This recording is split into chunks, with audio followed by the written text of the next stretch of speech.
सन down का आज part 2 video है जिसमें मैं बताने वाली हूँ कैंसर, लियो और वर्गो का सन डाउन इफेक्ट क्या होगा। पहले मैं बात करूँगी कैंसर मतलब कर्क लग्न कर्क राशि लेकर। कर्क लग्न कर्क राशि के अकॉर्डिंग रवि यहाँ का सेकंड हाउस के लॉर्ड कहाँ बैठ गए हैं, फोर्थ हाउस में। तो फोर्थ हाउस में जाके बैठ के डाउन होने के कारण क्या इफेक्ट मिलेगा हमको, लॉन्ग टर्म इन्वेस्टमेंट से दूर रहना है आप लोगों को। स्पेशली न्यू प्रॉपर्टी में इन्वेस्ट करना, नया घर के लिए इन्वेस्ट करना, न्यू एक्सपेंसिव फ़ोन के लिए इन्वेस्ट करना, ये सब से आपको अभी दूर रहना है 16 नवंबर तक, ठीक है। तो या फिर कोई long term investment, share market या फिर कुछ भी टाइप का लॉन्ग टाइम जो भी इन्वेस्टमेंट में है उससे आपको दूर रहना है। सेकेंड थिंग ये है कि आपको इस टाइम मेंटली एंजाइटी फील हो सकता है, तो थोड़ा मेडिटेशन, योगा ये सब करिए जो हमको मेंटल हेल्थ को हैप्पी रख सकते हैं। तीसरा है आपका कि फोर्थ हाउस में जाके डाउन हुआ है। Fourth house is the sign of mother, तो ऑब्वियसली मदर का हेल्थ के ऊपर ध्यान रखना है। मदर के साथ कुछ मिसअंडरस्टैंडिंग होने का चांसेस है, तो ये सब चीज़ आपको ध्यान रखना है।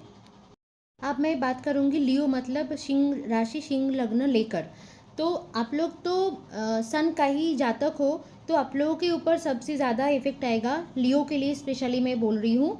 तो आप लोगों को क्या क्या इफेक्ट आएगा, आपका जो लग्न लॉर्ड है या फिर राशि लॉर्ड है वो थर्ड हाउस में जाके डाउन हो जाने के कारण आपको क्या क्या इफेक्ट आएगा। फर्स्ट, हेल्थ के ऊपर ध्यान रखना है। हेल्थ हमारा दो टाइप का होता है, एक फिजिकल हेल्थ, एक मेंटली हेल्थ। तो दोनों के ऊपर हमको ध्यान रखना है, फिजिकल हेल्थ के ऊपर और मेंटल हेल्थ के ऊपर। मेंटल हेल्थ के लिए आप योगा, मेडिटेशन, पूजा पाठ, जप, चैंटिंग ये सब कर सकते हैं जो आपको ठीक लगता है। इसके लिए ग्राउंडिंग, ठीक है, नेचर के साथ थोड़ा टाइम स्पेंड करना, ये सब।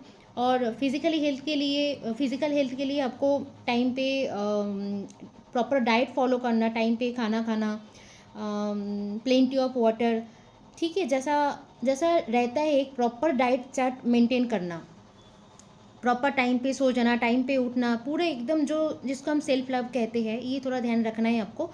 सेकंड ये है कि आपका जो कम्युनिकेशन है, कम्युनिकेशन पार्ट इसमें रहेगा, लेकिन आपको फालतू का दौड़ाएगा यहाँ पे सन। मतलब आपको कहीं जाना है तो आपको कॉल करके जाना है कि वो काम आपका आज हो पाएगा क्या, नहीं हो पाएगा। नहीं तो देखा जाएगा आप गए हैं वहाँ पे लेकिन कुछ काम हुआ ही नहीं। जो काम से आप जहाँ गए हैं, जिसके लिए गए हैं, वो वहाँ पे अवेलेबल ही नहीं है। तो ऐसे ही आपको फालतू दौड़ाएंगे, कम्युनिकेशन देंगे, लेकिन वो प्रॉपर फुलफिल नहीं होगा, सक्सेस तक नहीं जाएगा। ये एक है। इस टाइम पे अगर आपका ट्रैवल है तो ट्रैवल को अभी पोस्टपोन करिए, क्योंकि वो ट्रैवल आपका सक्सेस तक नहीं जाएगा। आपको फालतू का आना जाना हो जाएगी यहाँ पे। जो काम के लिए आपका ट्रैवल है वो सक्सेस में नहीं आएगा, ठीक है। अब नेक्स्ट मैं बात करूँगी भार्गव मतलब कन्या लग्न कन्या राशि को लेके। तो अभी तो इतने दिन से सन कन्या में ही बैठे हुए थे, अभी रिसेंटली ट्रांजिट किए तुला में और डाउन हो गए हैं।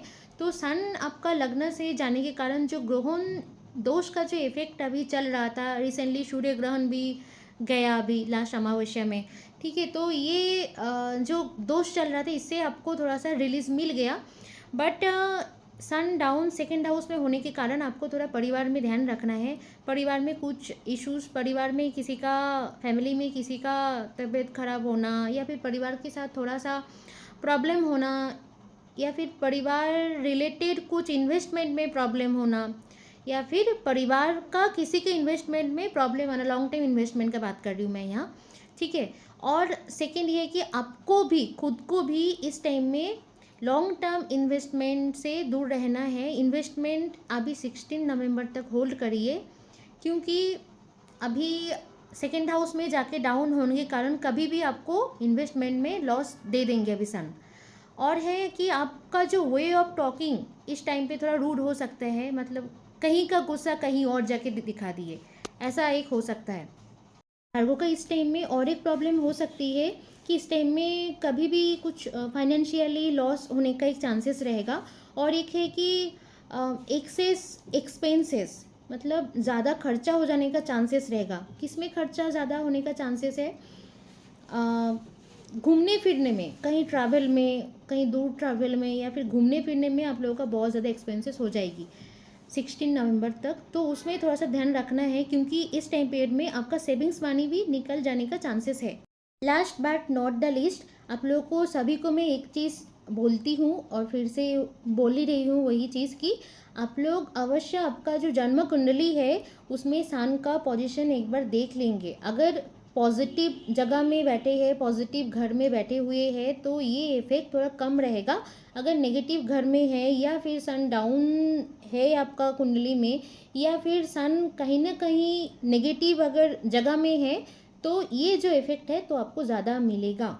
या फिर अगर आपका सन का महादशा चल रहा है या फिर अंतरदशा चल रहा है या फिर आपका सन का नक्षत्र है, या फिर जिस जिस दिन सन का नक्षत्र रहेगा उस दिन ये इफेक्ट ज़्यादा रहेगा।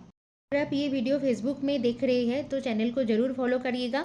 अगर आप लोग ये वीडियो यूट्यूब में देख रहे हैं तो सब्सक्राइब करके बेल आइकन को प्रेस करके नोटिफिकेशन ऑल करके रखिएगा, ताकि जब भी मैं वीडियो पोस्ट करूँ आपको तुरंत आपके पास नोटिफिकेशन आ जाए।